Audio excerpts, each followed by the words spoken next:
नमो भगवते वासुदेवाय।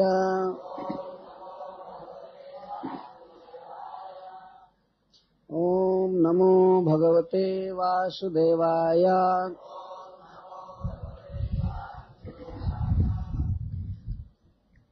कालेन थोड़ी थोड़ी लीला का वर्णन सुखदेव गोस्वामी कर रहे हैं, एक नमूना देने के लिए, क्योंकि महाराज परीक्षित के पास भी समय नहीं है और लीलाएं तो अपार हैं। कालेन ब्रजताल्पेन गोकुले राम केशव। जैसे जैसे समय बीता, थोड़ा ही समय बीता तो राम और केशव जानू से, घुटनों से और हाथों से रिंग मारव, चलने लगे, रेंगने लगे। रेंगना शब्द बहुत प्रसिद्ध है।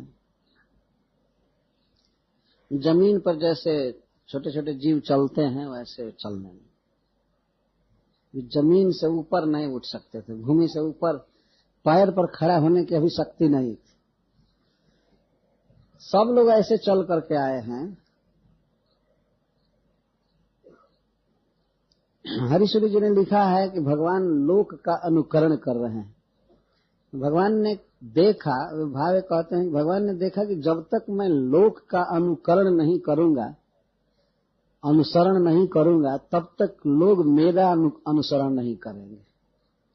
शायद यही सोच करके मनुष्यों की लीला कर रहे हैं कि जब मैं उनकी क्रियाओं का अनुसरण करूंगा, अनुकरण करूंगा, तभी लोग मेरे पीछे, मैं जो कर रहा हूं वो करेंगे, चाहे सोचेंगे, मुझ पर ध्यान देंगे।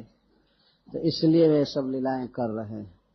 और जैसा महाराज परीक्षित ने भी कहा था, तज्जाति मनुरुंधत, मनुष्य जाति को आत्मसात करने के लिए, उन्हें अपनी लीला में सम्मिलित करने के लिए भगवान ये सब लीलाएं कर रहे हैं। बड़ा ही भयावह शब्द दे रहे हैं सुखदेव गोस्वामी, ब्रजता कालेन। काल चलता ही रहता है, इसीलिए काल की उपमा चक्र से दी गई है। जैसे किसी गाड़ी का, ट्रक का, कार का चक्का चलता ही रहता है, पार्किंग के अलावा चक्र, इसीलिए उसको कहते हैं जो भ्रमित होता रहे उसको चक्र कहते हैं। चक्र तो काल चलता ही रहता है, चलता ही रहता है। चलते चलते जैसे जैसे काल बीता तो थोड़े ही काल में कृष्ण और बलराम बकैया चलने लगे, चलने की शक्ति आ गई।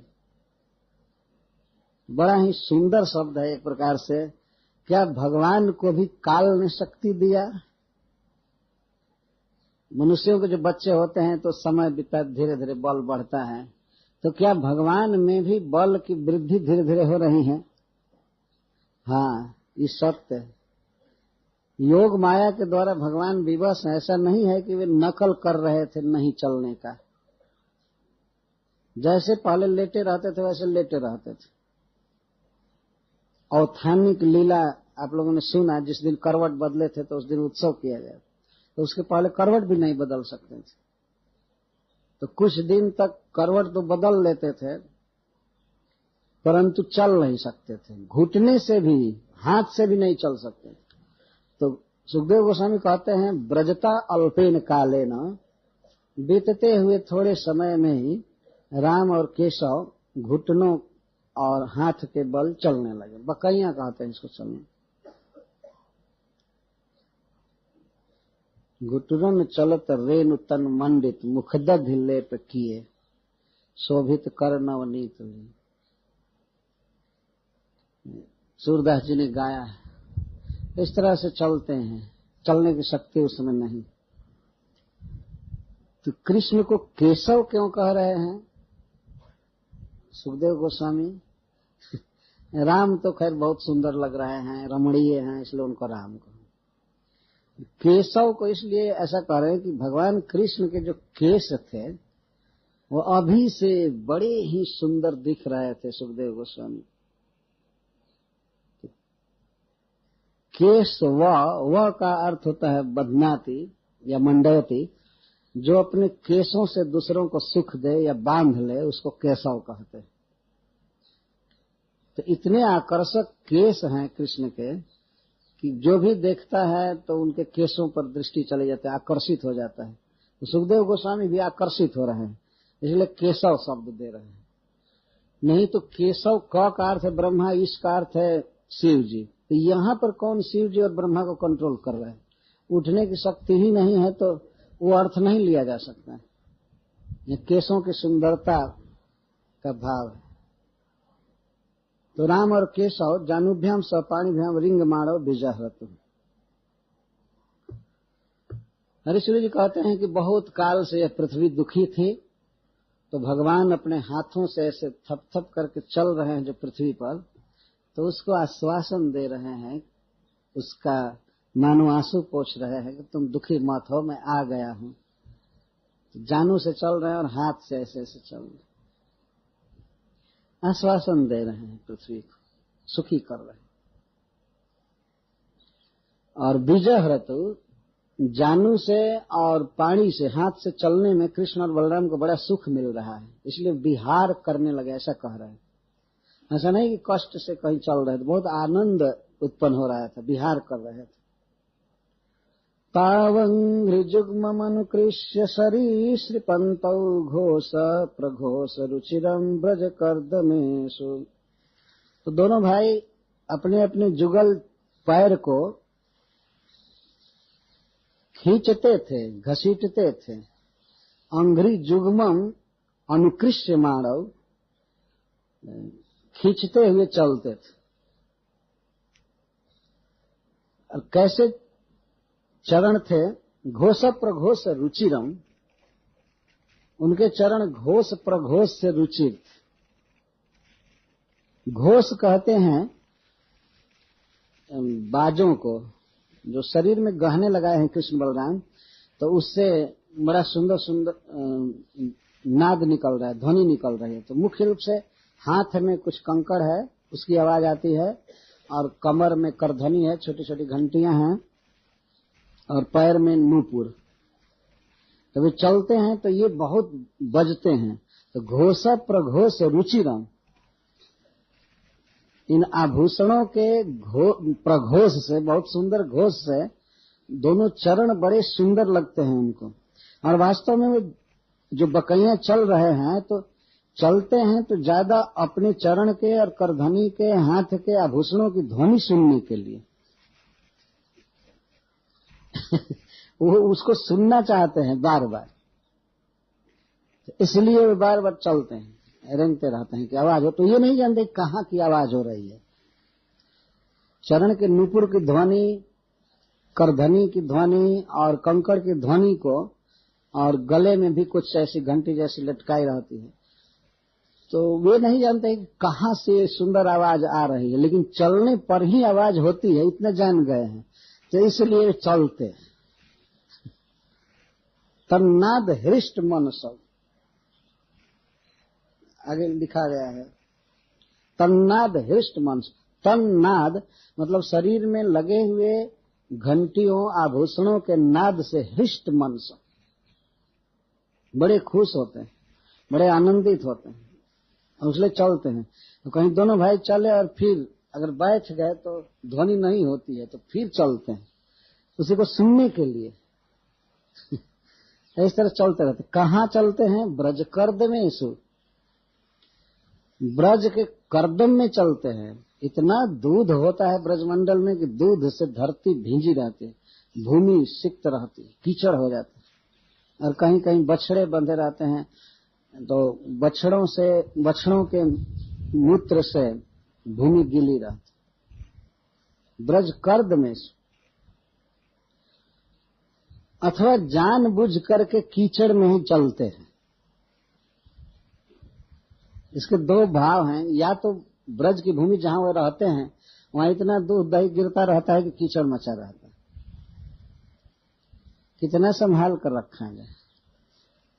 गौएं जो होती है उनके थन से दूध झरता ही रहता है ब्रज में अपने आप है, और गोवत्सों के अर्थ कीचड़ पंख बना रहता है,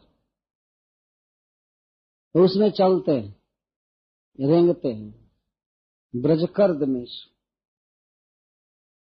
बहुत सुंदर वर्णन कर रहे हैं सुखदेव गोस्वामी। ब्रज के कीचड़ में भगवान चल रहे हैं, क्योंकि खड़ा होकर के तो चलने की शक्ति है नहीं, कीचड़ बचा करके चले, किसी ईंट पर पैर दे करके चले या पत्थर पर निकल जाए। चलना है तो पूरे शरीर को घसीट करके चलना है। क्यों चलते हैं? चलने में मुख्य उद्देश्य है अपने आभूषणों के ध्वनि को झंझन झंझन सुनना, वो आवाज घोष प्रघोष रुचिरम, इसको सुनते रहो। सरीसृपंतव, पहले रिंग माणव का है और अब इसको सरीसृपंतव कहते हैं, सरकते चलते।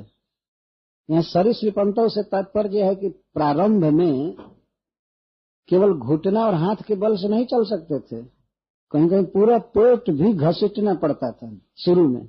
धीरे धीरे धीरे धीरे तब शरीर उठने लगा तो केवल जानुभ्याम पाणिभ्याम चलने लगे। यह शरीर पूरा लेटा है ब्रज करदम में, पर चलते हैं किस चीज से? हाथ से और घुटने से। पर शरीर कहीं कहीं कीचड़ में फंस जाता है, उससे निकलना चाहते हैं। शरीर में गोबर लगा है, कीच लगी है, और इससे भी और अधिक सुंदर लग रहा है।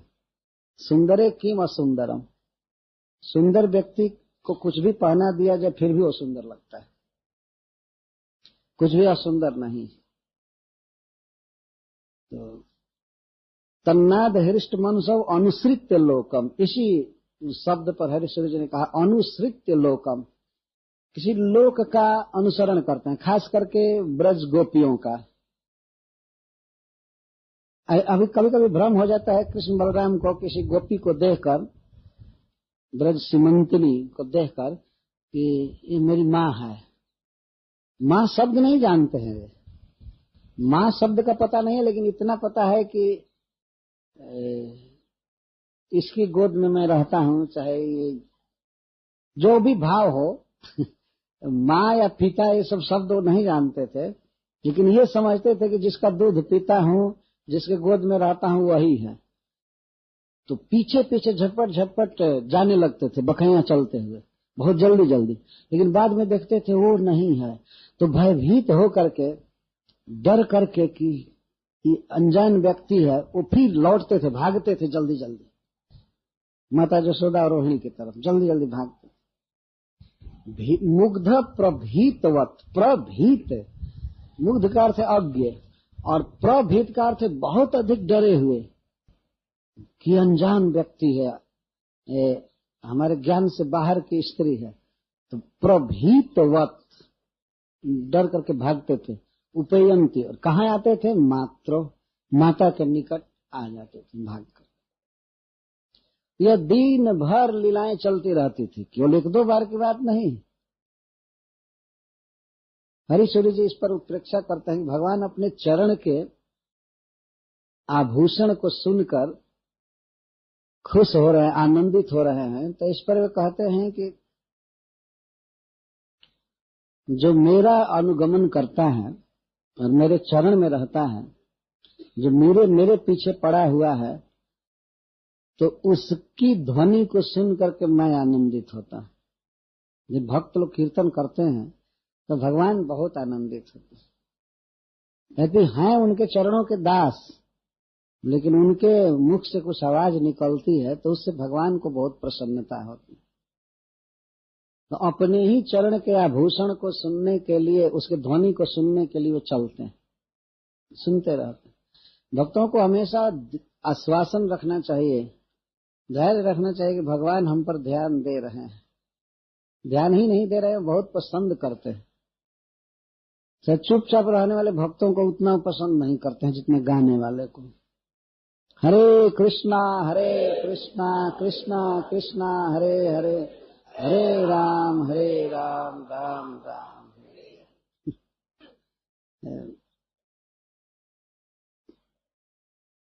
मन्नाद हृष्ट मनसा सततम भवंती, मतपाद भाज यह घोष जुषस ततो हम, तन्नाद हृष्ट सुमना न कथम भवामी, त्यासी तथा स्वपद भाग उदिताभिमान।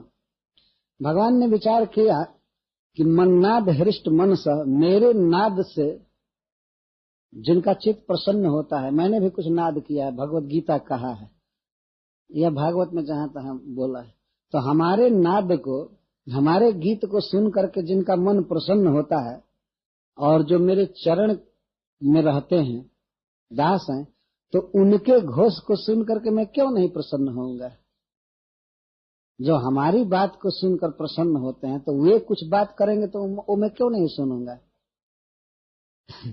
शायद यही दिखाने के लिए भगवान अपने चरण के नूपुर के ध्वनि को इतना आनंद से सुन रहे हैं और दिन भर सुनते रहते थे। चलते थे कि अभी भी आवाज करे और सुन लो। अच्छा, वो अर्थ जो मैं कहा कि लोक का अनुसरण करते हैं। चेल लोकम अनुसृत्या हम संचरामी है लीलया तदैव लोको मामेष्यत इति आत्मद्गुण गौरव।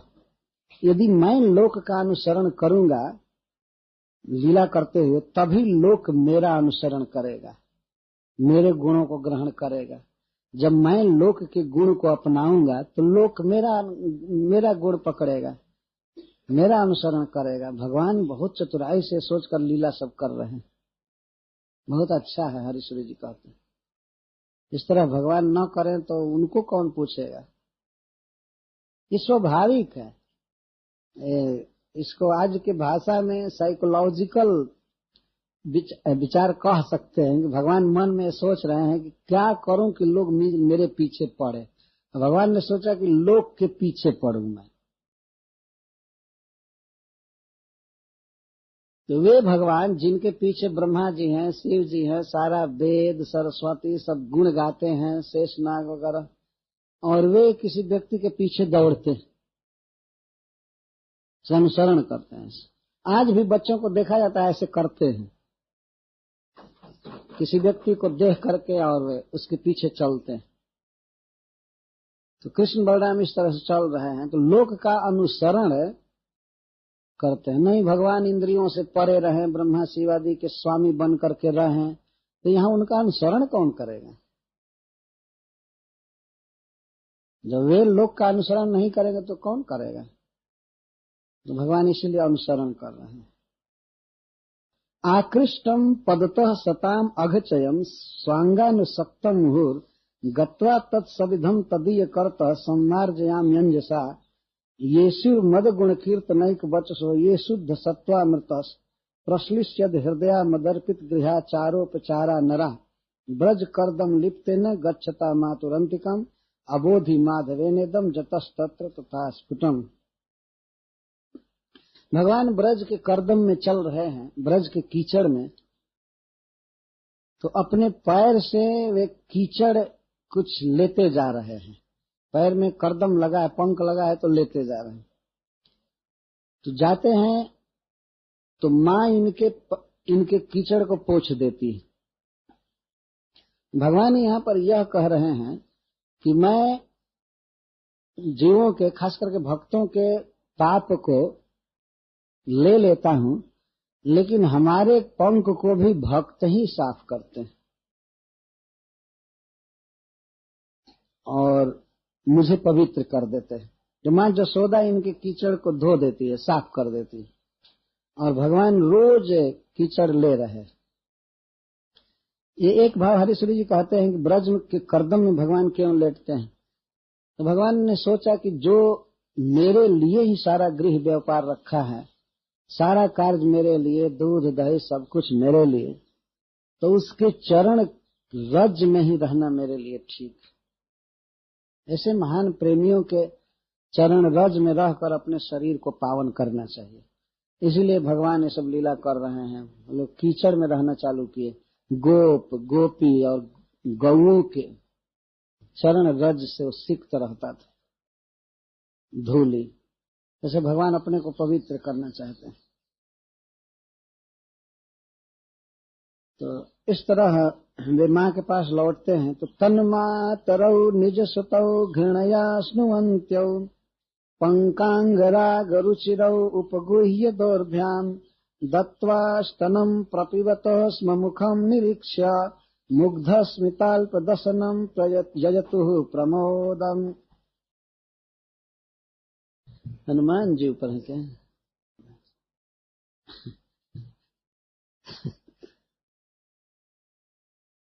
तन मातरौ निज सुतौ। तो जब राम और केशव किसी अनजान व्यक्ति को, अनजान स्त्री के पास से भागते हैं अपने माँ के पास, तो उनके पंकांग राग रुचिरव, पंक रूपी अंगराग मतलब ब्रज के कीचड़ रूपी अंगराग से सुंदर बने हुए शरीर को माताएं उठाकर गोद में ले लेती। वे तनिक हिचकती नहीं है कि इसके शरीर में मिट्टी लगी हुई है, तुरंत उठा लेती। निज सुतौ, यहां ध्यान रखना चाहिए, निज सुतौ का अर्थ है अपने पुत्रों को। निज निज सुतौ नहीं कहा जा रहा है।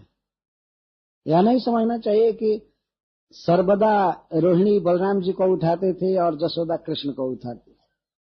मातृव्यत्ययेन, श्रीपद सनातन गोस्वामी जी कहते हैं कि कोई भी किसी को उठा लेते थे और वे दोनों भाई भेद नहीं करते थे। कभी कभी कृष्ण रोहिणी जी के गर्भ में, रोहिणी जी के गोद में चढ़कर और दूध पीने लगते थे, और श्री बलराम जी यशोदा जी का दूध पीने लगते थे।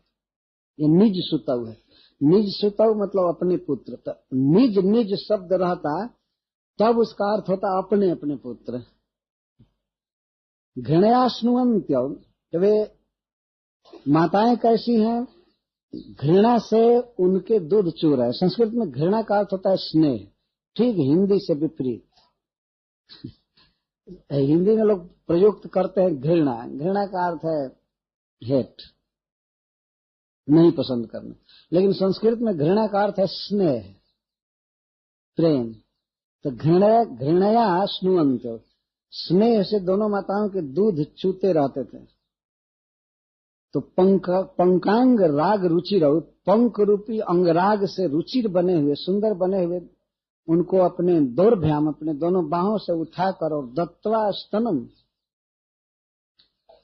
स्तन देती थी पीने के लिए। पीबतोस्म मुखम निरीक्ष, और पीते हुए बच्चे के मुख को देखकर यजतुः प्रमोदम, परमानंद को प्राप्त होती थी। भगवान इस तरह सुख दे रहे। नेमम विरिंचो लभते प्रसादम, माँ जसोदा ने जो सुख पाया वह सुख न ब्रह्मा को दिया भगवान ने, न शिव जी को दिया, न शंकरषण को दिया, और न तो लक्ष्मी जी को दिया। सुखदेव गोस्वामी ने आगे कहा है, आगे चलकर, यजतु प्रमोदम, उनको दूध पिला करके और उनके मुग्ध और मंद मुस्कान से युक्त मुख को देख करके प्रमोदम, प्रकृष्ट मोदम प्राप्त की। तो उस आनंद की तुलना नहीं की जा सकती। कितना आनंद माताओं को मिल रहा था दूध पिलाने पर। मुख कैसा था? मुग्ध था और स्मित से युक्त था। मुग्ध स्मितम, मुग्ध स्मितम, मुग्ध का अर्थ होता है अज्ञ, देश काल का जिसको ज्ञान न हो। या मुग्ध का अर्थ है वो जो अनजान औरत के पास से भाग करके आए थे जल्दी जल्दी, तो कुछ भयभीत से हैं, मुग्ध है। और जब दूध पीने को मिला तो दूध तो दिव्य है, आनंदमय है, तो कृष्ण को सुख मिल रहा है। जब बच्चे को सुख मिलता है तो मुख पर मुस्कान छाती है। तो दूध पी करके कृष्ण आनंद में है और उनको दूध पिला करके माताएं तो प्रमोद में, प्रकृष्ट मोद में। यही इस लीला का लाभ है। वास्तव में माताओं को या अन्य ब्रजवासियों को यह सुख देने के लिए भगवान यह लीला कर रहे हैं, और हम लोगों का सुख है इसको सुनकर और बोल करके प्राप्त करना। तो जो सुख कृष्ण ने यशोदा को दिया उससे कम सुख नहीं मिल सकता है यदि ठीक से इस कथा को कहा जाए, सुना जाए। ये प्रमोद मिलता है, मिलता है सच्चा सुख केवल भगवान तुम्हारे चरणों में, और कहीं सुख नहीं। सच्चा सुख भगवान के भजन में मिलता है। तो भगवान जिसके गोदी में चढ़कर और दूध पी रहे हैं, मंद मंद मुस्कुरा रहे हैं, और उनके मुस्कुराते हुए मुख को मां देख रही हैं और दूध पिला रही हैं, तो इस तरह से प्रमोदम यजतु, महान प्रमोद को प्राप्त। और क्या देख रहे हैं मुख में? मुख तो ऐसे मुग्ध है और उसमें हंसी है और अल्प दशनम, छोटे छोटे दांत हैं। श्रीपाद श्रीधर स्वामी जी कहते हैं परिमाण की दृष्टि से और संख्या की दृष्टि से अल्प कहा जा रहा है, अल्प दशनम। अभी 32 दांत नहीं आए हैं, थोड़े थोड़े दांत आए हैं और साइज भी उनका बहुत थोड़ा थोड़ा छोटे छोटे दांत हैं और संख्या में भी अभी 2-4 उगे हैं। बहुत सुंदर लग रहा है। इसका अर्थ है कि वे जब स्मित कर रहे हैं या पी रहे हैं तो उनके दांत दिखाई पड़ रहे हैं छोटे छोटे। बड़ा सुंदर मुख। यही माँ जशोदा और रोहिणी का दिव्य सुख है। दत्वा स्तनम प्रपिबतो स्म मुखम निरीक्ष। ये पीबता नहीं कह रहे हैं, प्रपीबता, पीने में भी इनको तृप्ति नहीं हो रही है, खूब देर तक पीते रहते हैं। माताएं भी पिलाती रहती हैं तो इनको पीने में आनंद मिल रहा है। इसलिए सुखदेव गोस्वामी कहते हैं प्रपीबतः प्रकर्षण पीबतः, और उधर उनको पिलाने में साधारण आनंद नहीं आ रहा है, प्रकर्षण आनंद आ रहा है, इसलिए उधर भी प्रमोदम। प्रपीबतः और प्रमोदम दोनों ओर एक समान सुख है। भगवान को सुख मिल रहा है माँ का दूध पीकर और माँ को सुख मिल रहा है दूध पिलाकर और बच्चे की तृप्ति को देखकर। यह नित्य लीला है, सर्वदा ये चलती रहती है लीला। माँ को यह दिव्य सुख भगवान ने दिया। जेतु प्रमोदम, ये प्रमोद यही परम लाभ है।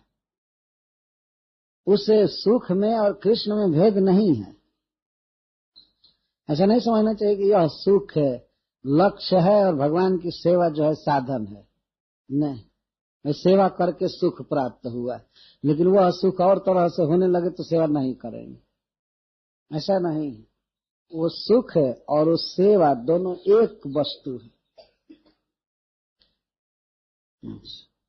जर्यंगना दर्शनीय कुमार लीलौ अंतर्ब्रजे तदबला प्रगृहीत पुच्छहि वत्सैरितस्ततौ भावनुकृष्यमाणौ प्रेक्षन्त उज्झित गृहा जयसुर्हसन्त्यः।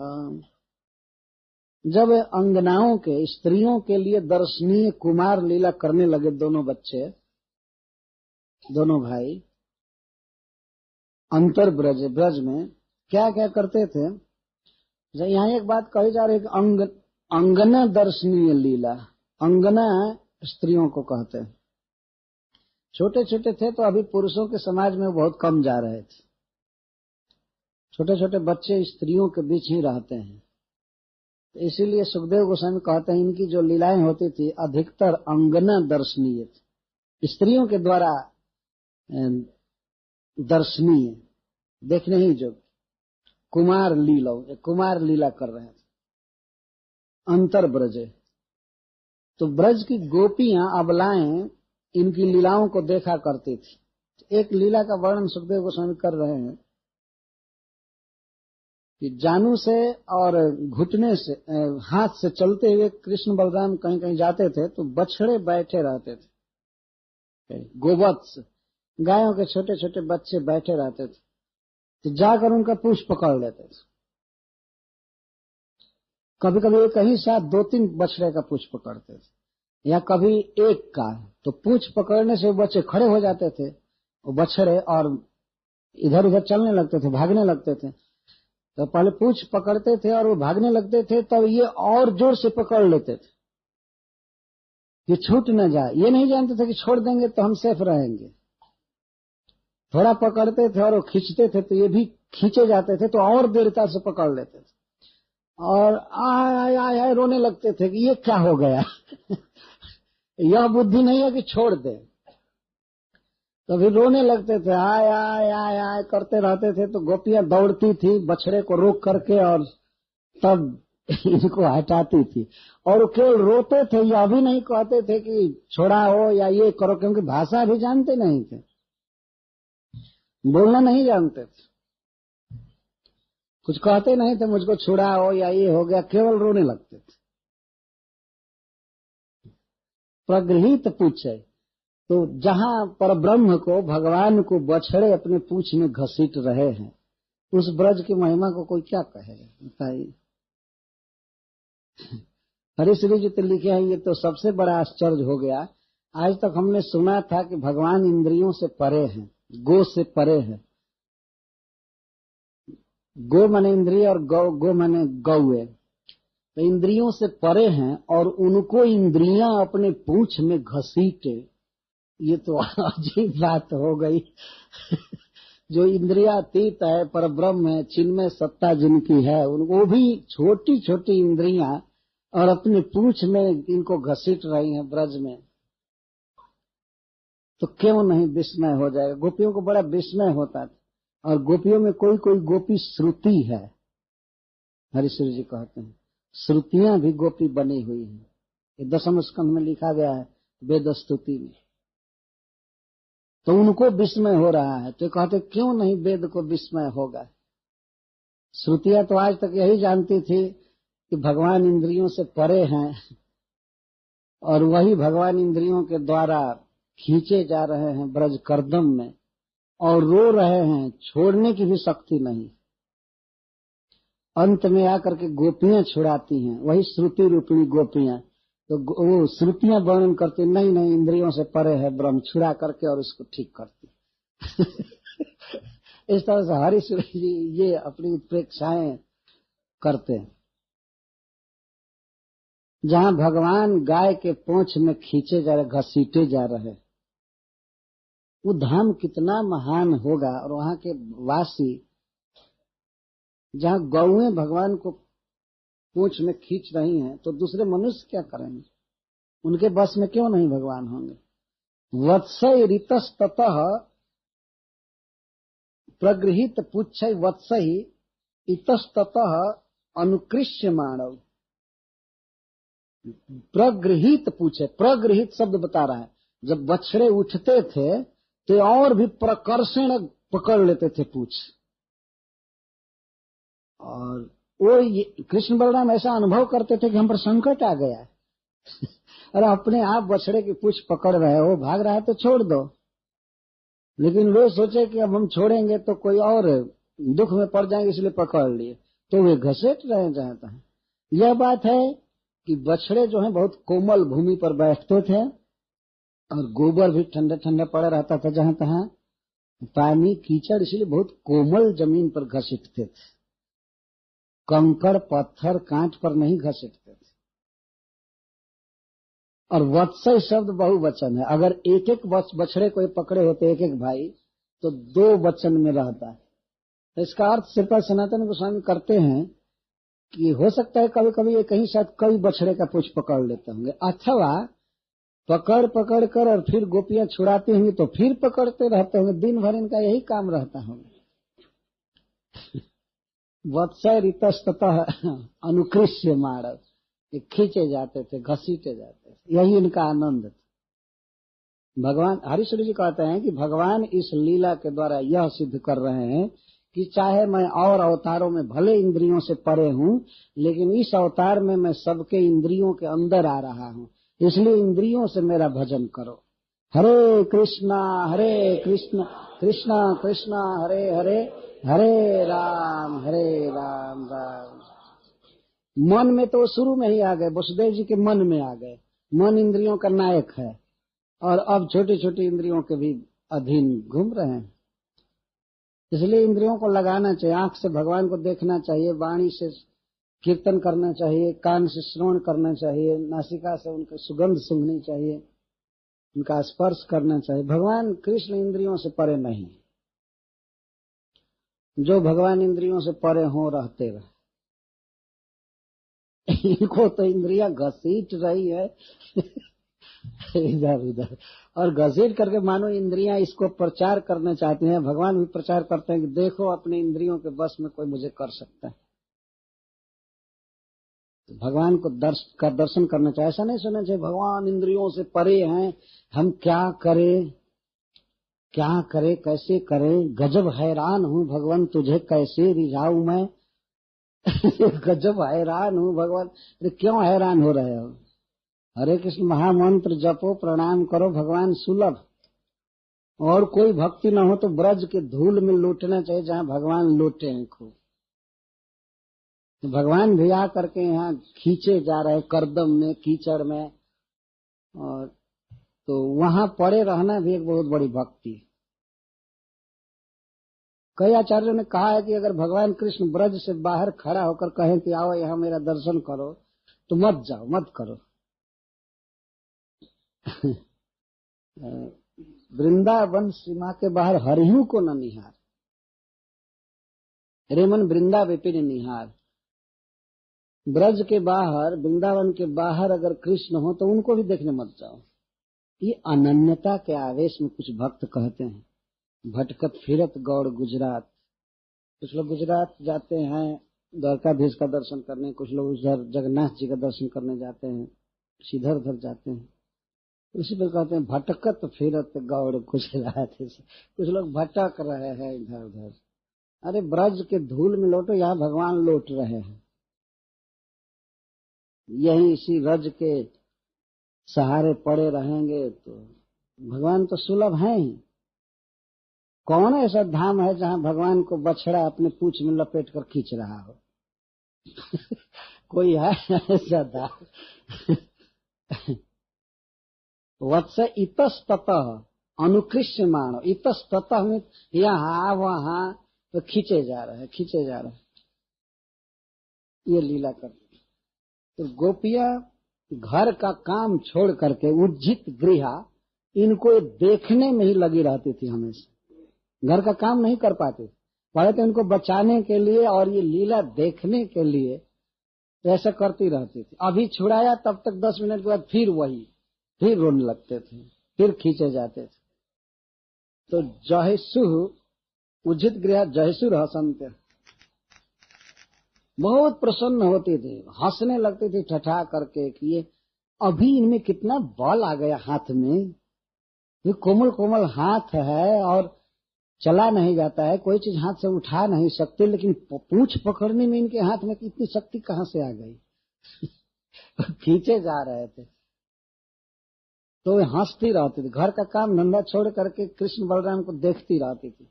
उनको देखने में बहुत सुख मिलता था और भगवान यह सुख देने के लिए ही ये सब लीला कर रहे हैं। तो एक लीला के द्वारा भगवान बहुत बहुत संकेत करते हैं।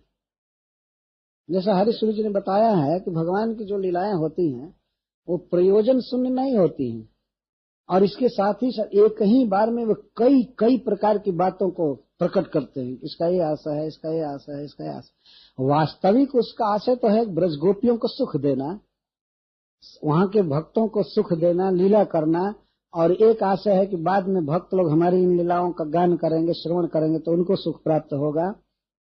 लेकिन इसके साथ ही साथ उन लीलाओं द्वारा और भी वे संकेत करते हैं कि देखो, जैसे मैं गो के पूंछ में फंसा हुआ हूं, ये पूंछ पकड़ करके मैं चल रहा हूं, तो इस तरह से कोई भी व्यक्ति मुझको अपने इंद्रियों में पा सकता है।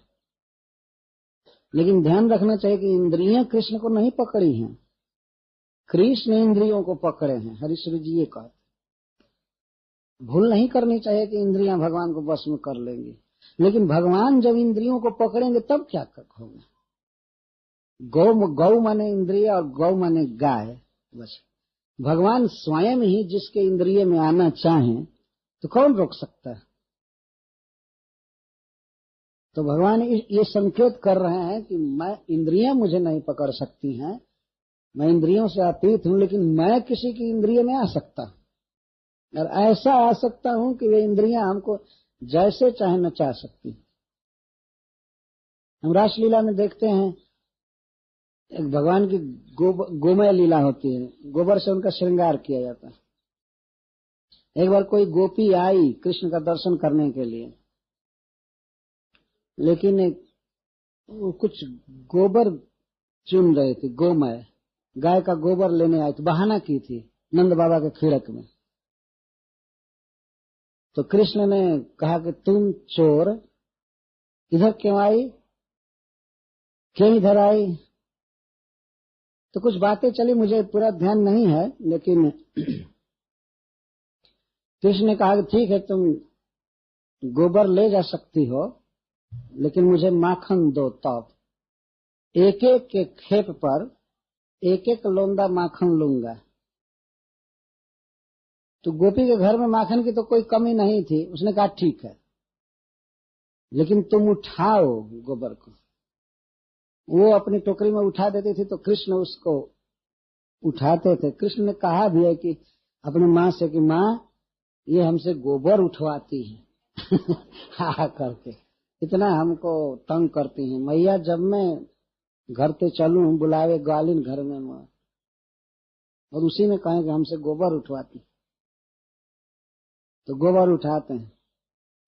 तो गोपी यह गिनने के लिए कि कितना खेप ले गई गोबर, कितनी बार ले गई, हम लोग खेप कहते हैं, छेप शब्द है संस्कृत का, तो खेप कितनी बार ले गई, तो उसके लिए क्या निशान बनाना था। तो गोबर से कृष्ण के देह पर, गाल पर लकीर खींचती थी कि एक बार ले गई।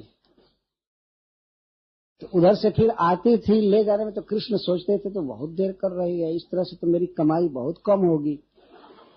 तो वे फिर गोबर लेकर स्वयं ही लकीर बना लेते कि ज्यादा लोंदा मिलेगा माखन का इस तरह से करते थे। ये भगवान की लीलाएं हैं ब्रजवासियों को सुख देने के लिए। तो भगवान इन लीलाओं द्वारा ये संकेत कर रहे हैं कि मैं सुलभ हूं, तेषा हम सुलभ पार्थ नित्य युक्त योगिना। भगवान को दुर्लभ, अलख, निरंजन लोग कहा करते हैं, लेकिन भगवान गीता में कहते हैं मैं सुलभ हूं। किसके लिए सुलभ है? नित्य युक्त योगिना। जो नित्य युक्त है, मेरी भक्ति में लगा हुआ है, मुझे प्राप्त करने के उपाय में लगा हुआ है, उसके लिए मैं सुलभ हूं। कितना सुलभ है भगवान, कितना सुलभ है तो ब्रज में देख सकते हैं। जो परब्रह्म है, किसी के ध्यान में नहीं आता है, वो ब्रज को एक खिलौना है। एक पद में गाते हैं ना, वो ब्रज का एक खिलौना बना हुआ है, जहां बछड़े घसीट रहे हैं पूंछ में इस भगवान को, परब्रह्म को और इस तरह से है। तो वत्सय ऋतस तथा उभव अनुकृष्य मानव प्रेक्षन्त्य उज्जित गृह। प्रेक्षन्त्य का अर्थ प्रइक्षन्त्य, गोपियां प्रकृष्ट रूप से देखती रहती थी। घर के काम धंधा में उनकी रुचि नहीं थी, वो सर्वदा यही प्रतीक्षा करती रहती थी कि कब इस तरह का दृश्य हो रहा है। और केवल यह तो एक उपलक्षण दिया गया कि बछड़ों के पूंछ में खींचे जा रहे हैं, लेकिन और इसी तरह की बहुत बहुत लीलाएं हैं। तो सुखदेव गोस्वामी यदि इस लीला माधुरी में बह जाते तो महाराज परीक्षित को और कथाएं नहीं सुना पाते, क्योंकि एक से एक तरंग है, धारा है, लेकिन वो थोड़ा थोड़ा वर्णन करके निकल जा रहे हैं। इतनी ही लीला वे कह रहे हैं। अब बछड़े के द्वारा कृष्ण बलराम को खींचे जाने की उभौ अनुकृष्य मानव। तो श्रृंगग्नि दंश टसी जल द्विजकंठ केभ्य क्रीड़ा परव अति चलव ससुतम निषेधु गृह्याणि कर्तुमपि जत्र तज्जनन्यौ सेकात आपतुरलम मनसोनवस्थान। तो बछड़ों के भाग्य की सराहना की। वे बछड़े कितने भाग्यशाली थे, कितना सुख उनको मिलता होगा जब दिव्य सच्चिदानंद हाथों से भगवान उनको पकड़ते होंगे, तो उसे सुख मिलता होगा। हरिश्री जी एक और विभाव कह रहे हैं कि जिनका दूध भगवान पीते हैं उनकी संतान है ये बच्चे। जिन गौओं का दूध पी रहे हैं उनकी संतान ये बच्चे हैं। तो उसके द्वारा ये संकेत करते हैं कि जो लोग भक्त हैं, मुझे भोग लगाते हैं, मेरी सेवा करते हैं, तो उनके संतान के चरण रज में मैं घूमता हूं, उनकी तो बहुत दूर की बात। बछड़े के खूर से जो गड्ढे बन रहे हैं उस पर भगवान जा रहे हैं, बलराम जी के साथ खींचे जा रहे हैं। तो दूध तो पीते हैं गौओं का, सेवा करते हैं गौएं, तो गौओं के बच्चों के खूर रज में लौट रहे हैं। तो भगवान संकेत कर रहे हैं कि जो कृष्ण का अंश हैं, जो कृष्ण के भक्त हैं, उनके चरण रज में तो भगवान लौटेंगे ही, इसमें कहना ही क्या है। उनके संतान भी होंगे जो कृष्ण को कुछ दे नहीं रहे हैं, उनके भी चरण रज में मैं लौटता हूं। तो धन्य है वे बच्चे जो भक्तों के बच्चे हैं, भगवान के जो भक्त है उनके बच्चे धन्य। तो वे भी कृष्ण को पूंछ में खींचते हैं ये संकेत कर रहे हैं। अच्छा, तो कृष्ण और बलराम अति चलऊ, बहुत चंचल थे बचपन में, बहुत चंचल। अति चलऊ, अति का अर्थ है कि अब मैं शब्द में नहीं वर्णन कर सकता हूं कितना चंचल थे। अति चलऊ, चलऊ का अर्थ होता है चंचल, और अति का अर्थ है कि ऐसे चंचल लड़के आज तक हुए नहीं सृष्टि में। अति चपल। क्या करते थे? श्रृंगी, सिंह वाले जानवर को पकड़ने दौड़ते थे। उनको पता नहीं होता था कि सिंह से मार देगा, ये भयावह जंतु है। तो श्रृंगी, सिंह वाले जानवर जैसे बैल और सिंगी और अग्नि की तरफ दौड़ते थे। कहीं यज्ञ किया जाता था या भोजन बनाया जाता था तो अग्नि को पकड़ने दौड़ते थे। लाल लाल अंगार और लपट को वो नहीं जानते थे कि जलाने वाली चीज है, इसे दुख होगा, वो दौड़ते थे पकड़ने के लिए। तो माताएं घर का काम धंधा पूरा छोड़ करके केवल इनको पकड़ने में लगी रहती थी 24 घंटे। जब तक सोते नहीं थे तब तक वो हमेशा इनको पकड़ना, इधर रखना, तब तक तुरंत जा करके फिर पकड़ना चाहते थे। आग को पकड़ने दौड़ते थे। और द्रंष्टि का अर्थ है दांत वाले जीव, जैसे कुत्ता, बानर, उनको पकड़ने दौड़ते थे। इनको पता नहीं होता था कि बानर काट देगा या कुत्ता काट देगा। यद्यपि वे सब काटने वाले नहीं थे भगवान को। भगवान का ऐसा स्वरूप है कि उसको देख करके हिंसक से हिंसक जीव का भाव बदल जाता। जिन्हें ही निरखी मग सांप इन बीच। भगवान श्री राम जब वन में चलते थे तो उनके चरण को देख करके सांप और बिच्छू भी अपना विष छोड़ देते थे। वे उसके लिए कठोर नहीं थे, वे भी प्रेम करने लगते थे। तो यद्यपि वे काटते नहीं, लेकिन फिर भी माताएं सोचती थी कि वो कुत्ता के मुख की तरफ जा रहा है और दांत वाला है, वो काट देगा, और उसको पकड़ने के लिए दौड़ते थे। बानर को पकड़ने के लिए दौड़ते थे। दृष्टि में दांत वाले जीव, दृष्टि। असी, कहीं पर तलवार खड्ग रखा रहता था, उसको दोनों भाई उठा लेते थे। कभी कभी जाकर ले लेते थे तलवार, और उनको पता नहीं था कि ये काटने वाला है, अंग में लग जाएगा। वो दौड़ती थी तुरंत बचाने के लिए। असी, कंठ के जल भी कहीं रहता था, जैसे कुंड या सरोवर पास में, कोई पुष्करणी ब्रज के भीतर, तो उसमें चलना चाहते थे। बकैया चलते हुए ही, या अभी तो पैर से चल करके भी अभी पैर से नहीं चल रहे, थोड़ा थोड़ा चलने लगे होंगे, क्योंकि आगे वर्णन करेंगे सुखदेव गोस्वामी। तो तलवार उठा लेते थे, चल रहे होंगे, खड़ा हो रहे होंगे तभी। अथवा बकैया चलकर हाथ से तलवार पकड़ना चाहते हैं तो हाथ तो कट जाएगा, उसको पकड़ना चाहते थे तो माताएं रोकती थी। कंठ के कहीं कहीं कांटा रखा रहता था, घेरान ब्रज में घेरा किया जाता, उसमें जाते थे। ये पता नहीं रहता था कि इसमें फंस जाएंगे, शरीर में कांटे धस जाएंगे। क्रीड़ा परऊ, हमेशा क्रीड़ा परायण थे, हमेशा क्रीड़ा परायण, एक खेल करना, वो खेल करना। अति चलऊ, तो स्वसुतौ निषेधुम, ऐसे अपने पुत्रों को मना करने के लिए, पकड़ने के लिए, गृह्याणि कर्तुमपि यत्र न तज्जनन्यो सेकात, घर के कार्य करने में समर्थ नहीं हो पाती। भोजन बनाने चली तब तक इन बच्चों को पकड़े कि भोजन बनाए, घर का काम नहीं कर पाती थी। आपतुरलम मनसोनवस्था, मन की अनवस्था को प्राप्त होती थी। यहाँ मन की अनवस्था का अर्थ है परमानंद, परम सुख। ऐसे लौकिक दृष्टि से लगता था कि उनका मन बिल्कुल बेचैन हो गया इन बच्चों के कारण, परेशान कर दिए। लेकिन श्रीधर स्वामी जी यहाँ पर लिखते हैं कि गृह सुखस्य पराकाष्ठाम आपतु, गृह सुख की पराकाष्ठा को प्राप्त करती थी। कि मन बेचैन होता था, लेकिन बेचैन से क्या हो, हमेशा कृष्ण को बचाने के फेर में रहती थी बलराम को, इसीलिए बड़ा सुख मिलता था।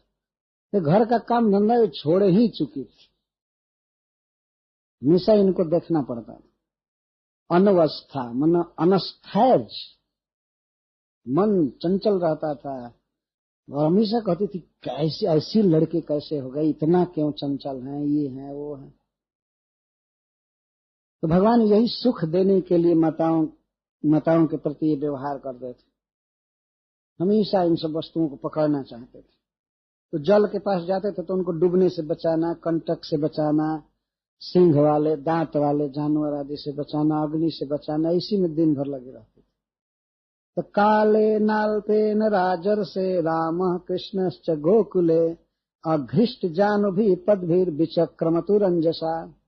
अब थोड़े ही समय में राम कृष्णश्च, अब कृष्ण शब्द कह रहे हैं, आनंद घन। प्रथम बार सुखदेव गोस्वामी यहाँ कृष्ण शब्द का प्रयोग कर रहे हैं लीला में। अब नाम मिल गया है तो इसीलिए प्रयोग कर रहे हैं। राम को तो राम कह रहे हैं, वो बहुत सुंदर लग रहे हैं, बड़े रमणीय है।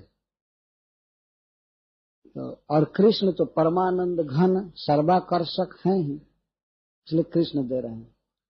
तो रामश्च कृष्णश्च, यहाँ भगवान नहीं कह रहे हैं, रामश्च कृष्णश्च गोकुले अल्पकालेन, हे राजर से बिना जानू घी से चलने लगे। अघृष्ट जानू घी मतलब खड़ा होकर के चलने लगे, कभी कभी गिर जाते थे, अभी नया नया चल रहे थे, लेकिन अब घुटना नहीं घिसना पड़ता था, अब बकैया नहीं चलना पड़ता था। अघृष्ट जानू भी पद भी विचक्रमतुर अंजसा, और अंजसा विचक्रमतु का मतलब अब वो चलने लगे, दौड़ने भी लगे, बहुत जल्दी जल्दी सीख गए चलने लगे पैर से। तो पैर से जब चलने लगे तब अब उनकी लीला सुनिए।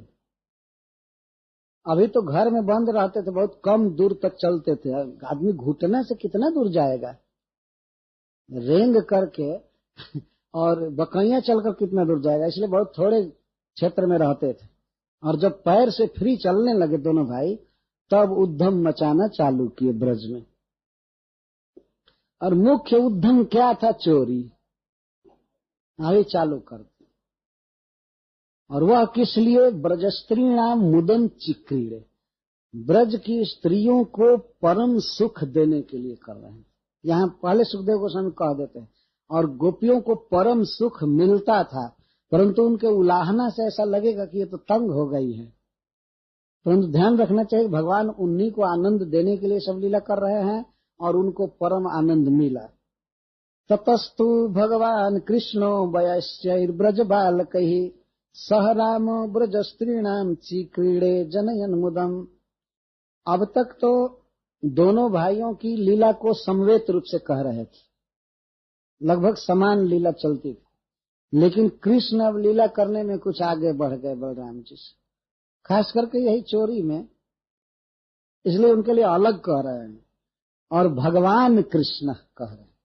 यहाँ भगवान का अर्थ है कि भगवत्ता का सार, ब्रज माधुरी मतलब अपना माधुर्य जो प्रकट किए हैं वो भगवान। भगवान माने ये हुआ अपनी भगवत्ता का सार, भगवत्ता का सार है माधुर्य। माधुर्य भगवत्ता सार ब्रजे कैल परचारता है, तो माधुर्य जो है वही भगवत्ता का सार है। यहाँ भगवान शब्द से उनके ऐश्वर्य का बोध नहीं करना चाहिए, माधुर्य ही भगवत्ता का सार है। तो अपना माधुर्य जब विशेष प्रकट कर रहे हैं, इसलिए सुखदेव गोस्वामी भगवान कह रहे हैं। भगवान कृष्ण सह राम, राम के साथ, और वयस्क ब्रज बालकई, और अपने साथी ब्रज बालकों के साथ, अपने मित्र ब्रज बालकों के साथ बहुत प्रकार की लीला करने लगे। ब्रज स्त्री नाम मुदम जनयन, ब्रज स्त्रियों को सुख देने के लिए, मोद देने के लिए लीला करने लगे। भगवान जो भी लीला करते हैं अपने भक्तों को सुख देने के लिए करते हैं, और ब्रज में तो ब्रजवासिनी स्त्रियों को सुख देने के लिए लीला कर रहे हैं। अभी जो लीला, जिस लीला का वर्णन प्रारंभ हो रहा है, स्पेशली सुखदेव गोस्वामी कहते हैं ब्रजस्त्री नाम मुदम जनयन, ब्रज स्त्रियों को आनंद देने के लिए, आनंद उत्पन्न करने के लिए लीला करने लगे। वयस्से ब्रज बालकई, वयस्य का अर्थ होता है अपनी आयु के समान बच्चों के साथ। तो वे भी आयु में, वेशभूषा में, स्वभाव में, शील में सब कृष्ण जैसे थे, छोटे छोटे।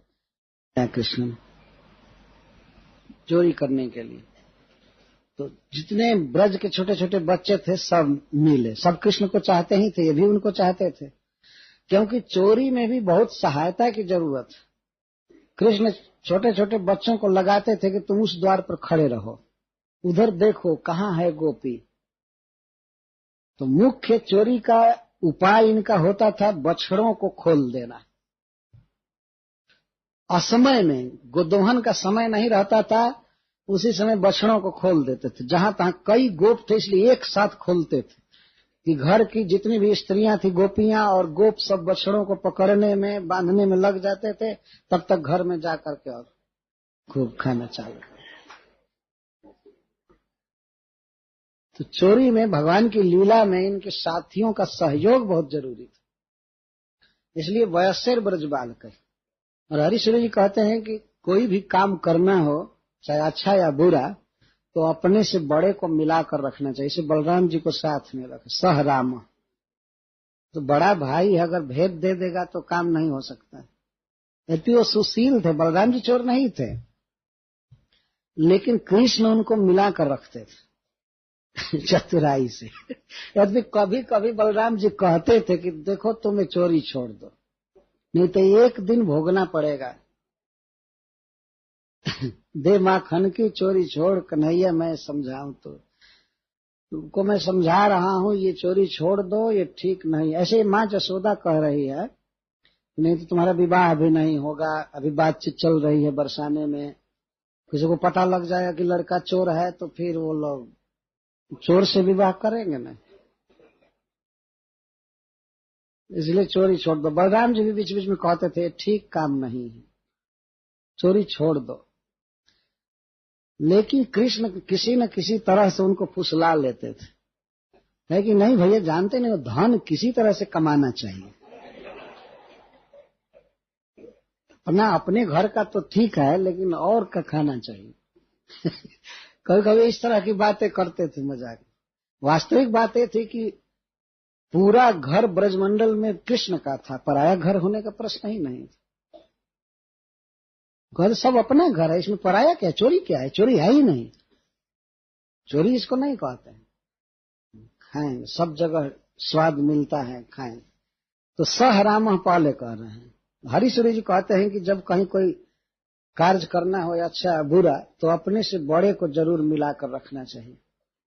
तो सह राम और अपने साथियों को कोई भेद न देने पावे, सब मिल करके रहें, सफलता पाते हैं। तो भगवान कृष्ण अशेष माधुर्य प्रकटन परह श्री कृष्ण अपने वयस्यों के साथ, साथियों के साथ और अपने भाई बलराम जी के साथ ब्रज स्त्रियों को आनंद देने के लिए बहुत सी क्रीड़ा करने लगी। तो ब्रज की स्त्रियां उनके चापल, कौमार चापलम को देखती थी। कृष्णस्य गोप्यो रुचिरम वीक्ष्य कौमार चापलम। कौमार चापल का मतलब है कुमारावस्था में जो उनकी चपलता थी, चंचलता, उपद्रव, चोरी वगैरह, उसको देखती थी और बिना वर्णन किए नहीं रह सकती थी।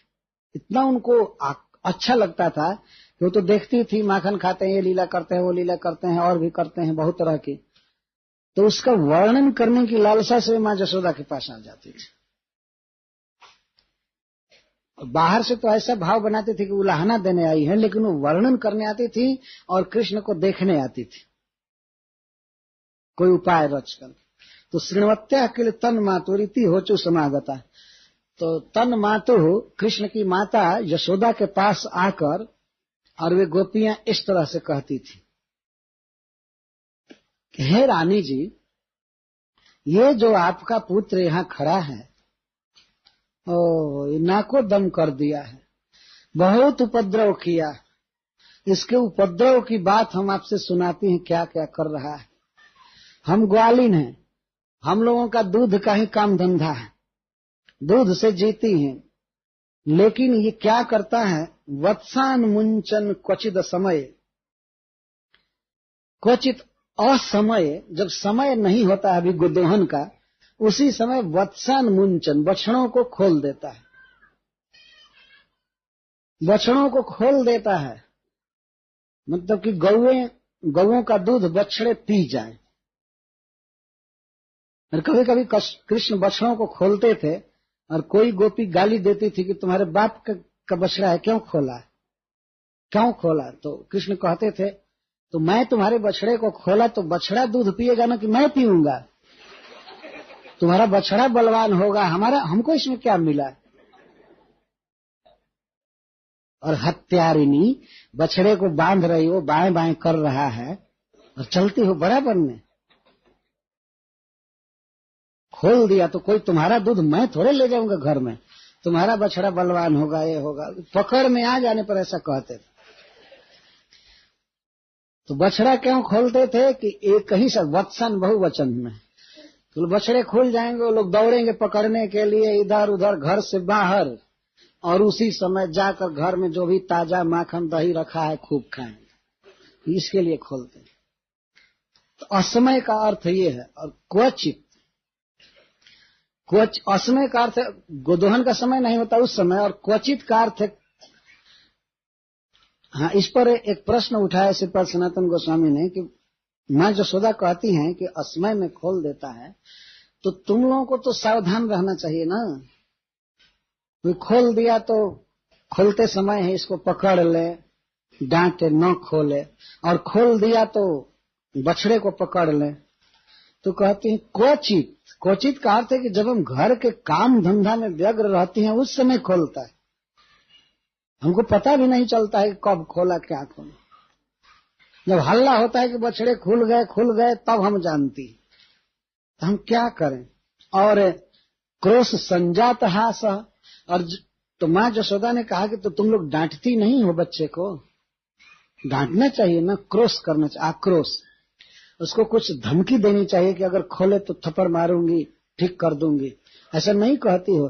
तो कहती अरे रानी जी, हम जब क्रोध करती हैं, कुछ डांटती हैं, तो संजात हास, ये हंसने लगता है, ऐसा हंसता है कि क्या कहें, इसके मादक हास्य सुधा सिंधु में ही हम डूब जाती हैं। उस समय इतना ये मादक हंसी हंसता है कि हंसी में ही हम सब भूल जाते। तुम ऐसा क्यों किया, ऐसा क्यों किया, था ऐसे हंसने लगता। अब क्या करें, तो इतनी सुंदर इसकी हंसी है, हम क्या करें। क्रोश संजात हास।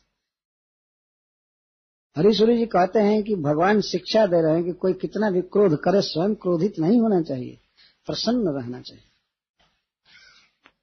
तो वो क्रोध में तो नहीं होती है गोपियां, लेकिन बाहर से धमकी देती हैं तो ये हंस रहे हैं। निंदा और स्तुति में भगवान सम है। हंसी आ रही है, बताइए, आक्रोश सुन करके, निंदा सुन करके कि चोर चोर, ये सुन करके किसी को हंसी आएगी? लेकिन भगवान संजात हास, सम्यक जात हास, बहुत सुंदर हंसी इसके चेहरे पर आ जाती है। स्तेयम स्वाद्वत, तो आखिर क्यों बछड़ा खोलता है? तो वो गोपियां कहती है चोरी करने के लिए। चोरी किस चीज की? ये दधी और माखन नवनीत आदि की चोरी करता है। तब माँ जसोदा डांटती है गोपियों, कहती है अरे निर्दय हृदय वाली, जब मेरा पुत्र माखन पसंद करता है, दही पसंद करता है, तो तुम लोग बिना चोरी किए, बिना मांगे दे क्यों नहीं देती हो? दे दोगी तो चोरी नहीं करेगा। तब वो कहती हैं कि ब्रजेश्वरी जी, इसको ऐसी आदत हो गई है, ये केवल चोरी किया हुआ ही खाने में तेज है। स्तेयम स्वादु अति, इसको स्तेयम स्वादु, इसको चोरी में मिला हुआ माखन या दही ही मीठा लगता है। लोग तो कई बार कहते हैं कि लाला खा लो, ये खा लो, तो कहते नहीं, क्या भिखमंगा समझ रही हो? हमारे घर में माखन नहीं है, चलती है, दानी बनती, और ऐसा कहता है देने पर, और चुरा करके खाता है। चोरी किया हुआ ही धन खाना। कृष्ण कहते थे हम ऐसे नहीं खाएंगे, क्या समझती हो, हम भिखमंगा, हम बिना कमाए खाएंगे? नहीं, वो बहुत अच्छी कमाई करके खाओगे। हम भी राजा के लड़के हैं, ऐसे नहीं जहां तहां मांग करके खाते हैं। कभी मत पूछा करो कि खाओगे नहीं, हम ऐसे नहीं हैं। इस तरह से कहते थे। तो स्तेयम स्वादु अति, स्वादु मतलब स्तेयम का अर्थ है स्ते न, चोरी किया हुआ माल ही इसको स्वादु लगता है और उसी को खाता है। अति खाता है क्या? दधी पया, दूध दही नवनीत, चोरी किया हुआ ही इसको अच्छा लगता है। तो माँ यशोदा ने कहा कि जब चोरी की इसको आदत है तो तुम लोग अपने सामान को, माखन दही या दूध को क्यों नहीं ढंग से रखती हो? ऊंचे छीके पर रखा करो, ऐसे जगह रखा करो जहां छोटा बच्चा उसको पकड़ न सके। और कृष्ण वहीं खड़े हैं, माँ यशोदा का कपड़ा पकड़कर पीछे छिपे हैं और देख रहा है, इतना भोला भाला बन करके कि लगता है कि ये लड़का तो स्वप्न में भी चोरी जानता ही नहीं होगा। और ये भाव व्यक्त कर रहे हैं कि सुनो देखो माँ कितना ये सब झूठ बोल रही है। हम नहीं कहेंगे, इनको जो चुगलखोरी करना है करे। हम संत हैं, हम साधु हैं, हम क्यों इनकी शिकायत करें? इनके मन में जो आ रहा है करें, लेकिन हम किसी की निंदा नहीं करते। जैसे कृष्ण ऐसा भाव व्यक्त करते हैं कि इनको पता ही नहीं है और ये आकर के झूठ मूठ के क्या बक रही। कभी किसी के घर गए ही नहीं, देखे ही नहीं है घर किसी का, और ये आकर कह रही है कि हमारे घर में चोरी करता है, करता है, वो करता है। तो माँ ने कहा कि ऊंचा जगह पर रखो, छिपा करके रखो। तो वो कहती हैं कल्पितय स्तेय योग, ये स्तेय योग चोरी का इतना उपाय जानता है कि हम क्या करें। और कल्पित पहले जो उपाय प्रचलित नहीं है लोक में, वो सब उपाय रच लेता है। कल्पित का अर्थ है रचित। इसको अपने आप बहुत बहुत उपाय मालूम है चोरी करने का, बहुत उपाय करता है। क्या क्या उपाय करता है ये भी वो लोग बताए हैं। जैसे मान लीजिए ऊंचे पर छीका है तो कई पीढ़ा सजा लेता है, कभी उखल पर चढ़ जाता है, कभी किसी सखा के स्कंध पर चढ़ जाता है, और कभी भूल से नसेनी पड़ी रहती है, सीढ़ी रहती है, उसको लाकर लगा लेता है। माँ यशोदा ने कहा तो सीढ़ी को ऐसे जगह रखो कि फिर उस पर न चढ़े, लेकिन वो कहे कभी कभी भूल हो जाती है। अच्छा, सब करने के बाद भी इसको जब छीका नहीं पकड़ में मिलता है, वहां तक हाथ नहीं पड़ता है, तब लोहा बंधे हुए लाठी से नीचे से छेद करता है। और इतना छेद करने में रानी जी प्रवीण है कि अपने मुख में धारा रोकता है दूध की। और ये रोकता है, कभी कभी सखाओं को कहता है तुम रोको, और इस तरह से सब बर्तन खाली कर। तो जहां हाथ पहुंचता है तो पहुंचता ही है, नहीं पहुंचता है तो इससे मारकर फोड़ करके खा लेता है। तो जिस समय वो कहते, माँ कहते जिस समय मेरा पुत्र खाता है उसी समय जाकर के बाह क्यों नहीं पकड़ ली। तो कहते रानी जी ऐसा हमको मोहनता छा जाती है, इतनी मोहन शक्ति इसमें है कि हम जड़ बन करके देखती रहती, और खा करके जब भाग जाता है तब हम हल्ला करती हैं कि चोर चोर चोर चोर चोर। और इस तरह से क्या करे, बहुत उपाय जानता है। मरकन भोक्ष्यम। तो माँ यशोदा ने कहा कि ठीक है छोड़ो, जब बच्चा चोरी कहीं माल खाना चाहता है तुम्हारे घर का सामान, तो देखो सखी तुम्हारा जितना खाए वो हमसे ले लिया करो, खाने दो, जब यही इसकी आदत है तो खाने दो। तो कहती ये खाए इसका हमको दुख नहीं है। मरकान भोक्ष्यति, ये बानरों को पहले बांटता है, खाने के पहले बानरों को बांटता है। हरीश्वरी जी कहते हैं कि कोई महान व्यक्ति यदि प्रसंग बस कुसंग से गलत काम करे, लेकिन उसका महान स्वभाव जो होता है वो जाता नहीं। भगवान चोरी करते हैं लेकिन पहले दान करते हैं, पहले दान करके तब खाते हैं, लेकिन बानरों को बांट करके तब खाते थे। तो मरकन भोक्ष्यति, बानर को खिलाता है। और कभी कभी तो बानर भी नहीं खाते हैं तो बर्तन फोड़ता है। कहते मरकान भोक्ष्यम विभजति, बानरों को खिलाते हुए बांटता है। हरीश्वरी जी ने यह भी कहा है कि भगवान ने सोचा कि केवल आदि नहीं होना चाहिए, अकेले नहीं खाना चाहिए। अकेले खाने वाला आदमी पापी माना जाता है, इसलिए बांट कर खाना चाहिए। भले चोरी का ही धन है तो क्या, लेकिन बांट कर खाना चाहिए। तो भगवान ने सोचा, हरे कृष्ण, तो भगवान ने सोचा कि एक गलत काम तो कर ही रहा हूं, चोरी, लेकिन दूसरा क्यों गलती करूं, बिना बांटे क्यों खाऊं। तो बानरों को बांट रहे, माखन दही खूब। तो माँ ने कहा कि ये तो ठीक है, बेचारे भूखे रहते होंगे बानर, अगर उनको बांट देता है तो ठीक करता है। ये कहते नहीं, बानर तो फल आदि खा करके तृप्त रहते हैं, वो भी नहीं पूछते हैं, और जब वे नहीं खाते हैं तो भांड भिन्नति, ये बर्तन फोड़ देता है। पूछिए, यही खड़ा है, बर्तन फोड़ देता है। बानर भी जब नहीं खाते हैं, सचेत न अति, जब बानर नहीं खाते हैं, बानर के ग्रुप को सब बोल रही हैं, तो और सबको खिला लेता है, बानर भी तृप्त हो जाते हैं। तो तृप्त तो फल खा करके रहते हैं, वो माखन आदि वो बहुत कम खाते हैं बानर। हाँ, हरीश्वरी जी ने कहा है कि भगवान बानरों को स्पेशली क्यों खिला रहे हैं। उन्होंने सोचा कि जब सीता का हरण हुआ था तो मैं बानरों को बहुत लड़ाया बिना वेतन के, बेचारे फल फूल खा करके और लड़ते थे, कुछ दिया नहीं, तो सारा वेतन अब दे रहे बानरों को, इस अवतार में वेतन दे रहे, इनको पूरा कर दिया जाए। तो जब कोई नहीं खा पाता है तो भांडम भिन्नति, बर्तन फोड़ देता है। और द्रव्यालाभ है, और किसी किसी घर में जब किसको वस्तु हाथ नहीं लगती है, जब किसी घर में चोरी करने जाता है और सामान उपाय भी किया, पीढ़ा भी जुटाया, उकल भी सब, लेकिन सामान उतारने की कोशिश किया या छेद किया, उसमें कुछ है ही नहीं, अच्छा कुछ नहीं मिल पाया, ऊपर से घड़ा उतारा, मेटा उतारा, कुछ मिला नहीं। नहीं मिलने पर तो इतना साप देता है उस घर को, गाली देता है, कहता है दरिद्रता वसतु निरंतरम अस्मिन गृहे, दरिद्रता बस जाए इस घर में, मेरे लिए कुछ नहीं है इस घर में। और बड़बड़ाता है, कल मैं आऊंगा तो आग लेकर के आऊंगा और फूंक दूंगा इस घर को, जहां मेरे लिए कुछ भी नहीं है, ऐसा। और गाली देता है घर के स्वामी को कि कैसा व्यक्ति है, कैसी स्त्री है कि घर में कुछ नहीं रखी।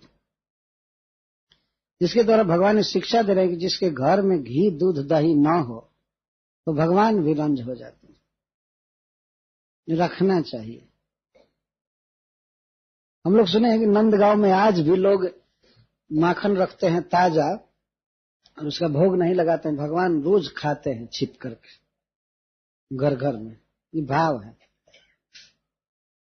तो जिस घर में द्रव्य लाभ है, जब द्रव्य लाभ नहीं होता है तो क्रोध करते, सगृह कुपित तो जाति पुत्र सुतो कान, और जब कुछ नहीं मिलता है घर में तो साप देते हैं, कहते हैं ये करेंगे वो करेंगे, घर को जला देंगे, और तत्काल में कुछ करने की तो शक्ति होती नहीं है। सोए हुए बच्चों को चींटी काट करके उनका कान ऐंठ करके भाग जाते हैं और वो रोने लगते हैं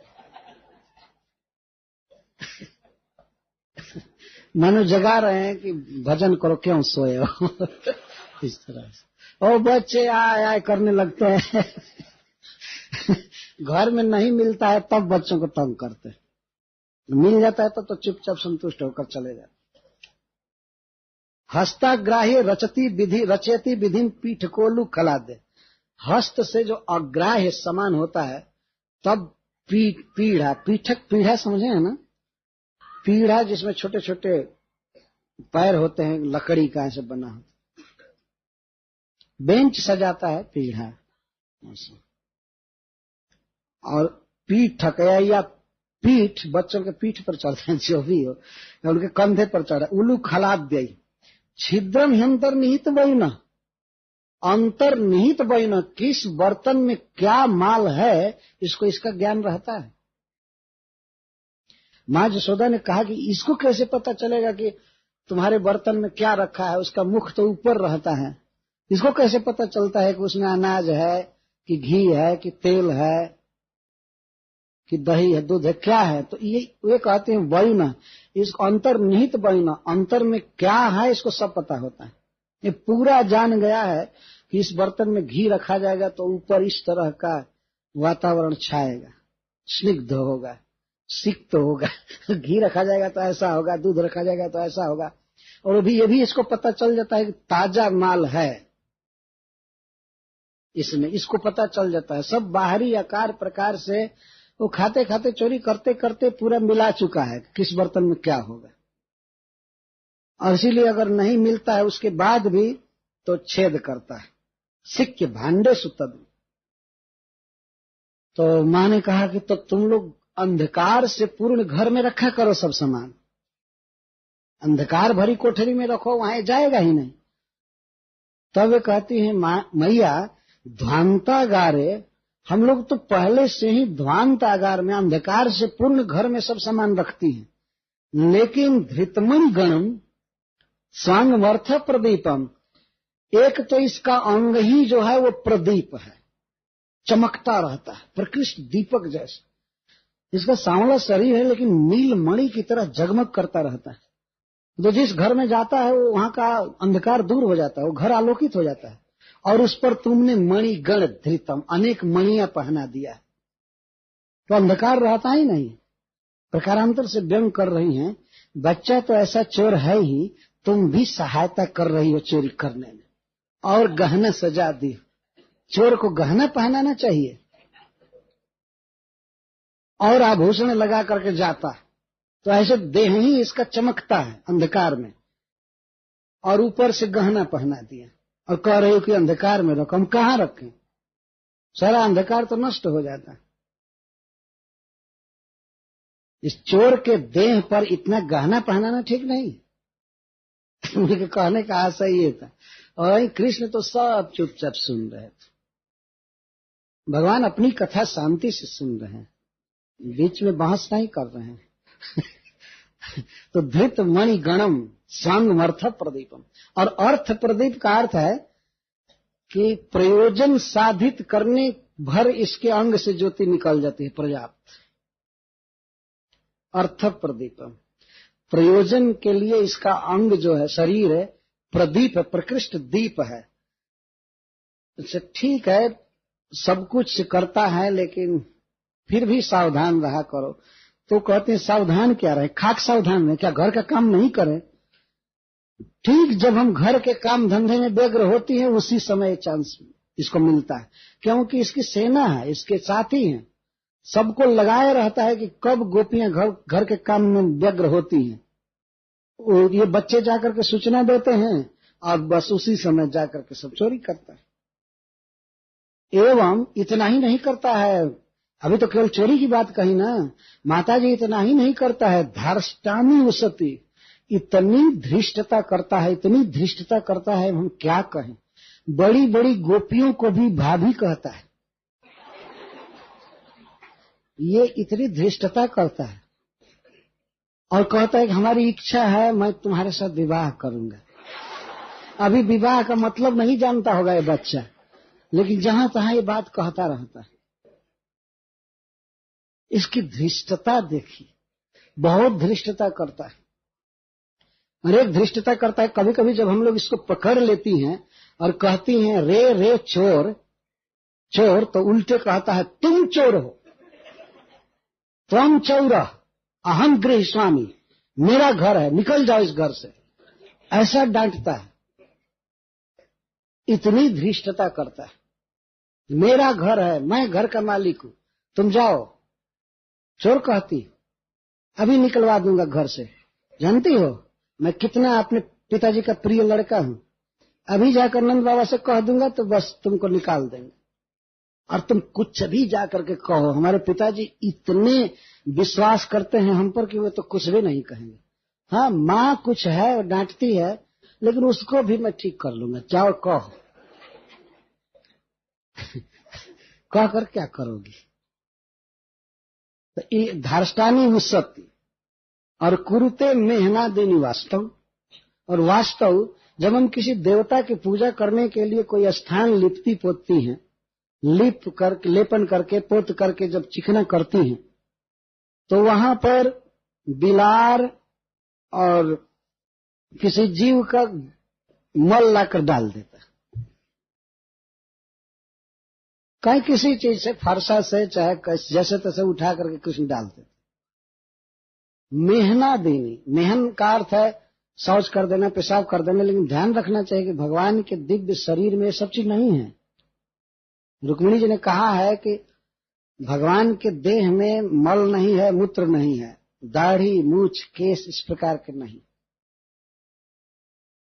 ये कुछ खराबी नहीं है। सच्चिदानंद घन एक चीज है, आत्म तत्व। इसलिए हम मेहनादिनी का अर्थ यह नहीं होगा कि वे पेशाब कर देते हैं या शौच कर देते हैं गोपियों के लिपे पुते स्थान पर, या ऐसा गोपियों को देखने में लगता होगा तो भगवान की माया में सृष्टि है ऐसा कर देते होंगे, लेकिन वास्तव में वे शरीर से पेशाब नहीं करते। देवता लोग भी पेशाब नहीं करते, देवता लोग शौच नहीं करते हैं, पेशाब नहीं करते। इसी संसार में वृक्ष देखिए खाते हैं पीते हैं, लेकिन ये तो कभी भी लैट्रिन नहीं जाते हैं। वृक्ष न पेशाब करते हैं न, और खाते रोज हैं। ये तो 24 घंटे खाते रहते हैं जमीन से। पादप कहते हैं, ये पैर से पीते हैं, पीते रहते।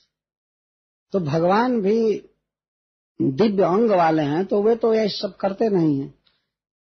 कहने का आशय यह है कि किसी जीव का, जैसे एक टीकाकार ने लिखा है कि बिल्ली का सूखा मल लाकर डाल देते। जो देवता के बैठने का स्थान बनाई है वहां कुछ हड्डी ला करके डाल, आदि में मेहनती में हड्डी लाकर डाल दी। इतनी धृष्टता करता है, हम क्या करें। और स्तेयो पाए विरचित कृति सुप्रतीक को अस्ताद, एक बार तो इतना व्यस्त होता है कि इतने उपाय रचने में व्यस्त होता है। माता जी आप हमारे घर में होती और हमारे साथ कोने में छिप करके देखती कि चोरी के उपाय रचने में कितना व्यस्त होता है। लगता है बहुत बड़ा मिस्त्री है, बहुत उपाय जानता है, जो साइंटिस्ट हो जाता है उपाय रचने में। और यहाँ पर, यहाँ ऐसे खड़ा है सुप्रतीक, यहाँ तो लगता ही नहीं है कि इसमें जान है कुछ, तो मूर्ति जैसा खड़ा है, सुप्रतीक है आज। और वास्तव में कृष्ण कुछ भी नहीं बोल रहे थे। और अब जैसे जैसे गोपियां कह रही थी वैसे वैसे इनके चेहरे पर भय आ रहा था। अब तो आज तो लगता है कि माता मारेगी मुझे। तो जब माता सुनती थी गोपियों की बात तो कृष्ण की तरफ देखती थी, और गोपियां भी देखती थी कि अब चेहरे पर कुछ भय आने लगा है, तो और उनको अच्छा लगता था। वो जानती थी कि माँ तो मारेगी नहीं, ऐसा नहीं चाहती थी कि माँ इसको पीटे छड़ी से या थप्पड़ से। तो माँ देखने लगी कृष्ण को, देख ली कि ओह इसका मुख जो है भयभीत हो रहा है। लेकिन भयभीत मुख पर भी बहुत सुंदर श्री थी। सभय नयन श्री मुखालोकनी भी, गोपियां जो उलाहना दे रही थी तो कृष्ण को हमेशा देखती रहती थी, तो सभय नयन आंख में भय आ गया था और इसके कारण मुख बड़ा सुंदर लग रहा था। तो माँ जब देखी प्रहसित मुखी, तो माँ इसको देख करके हंसने लगी, खुश हो गई, क्रोधित नहीं हुई। देखिए उलाहना देने के बाद बच्चे पर क्रोधित नहीं हुई। उसने सोचा कि मेरा पुत्र, यदि मैं डांट देती हूं तो इसके हृदय में दुख लगेगा, स्वास्थ्य बिगड़ जाएगा इसका, इसलिए इसको डांटना ठीक नहीं है। आखिर खाने की ही तो चोरी किया है ना, कोई और तो चोरी किया नहीं है। खाना चाहता है, जो अच्छा लगता है खा रहा है। अगर दूसरे के घर का ही सामान अच्छा लग रहा है फिर भी इसको डांटना ठीक नहीं है।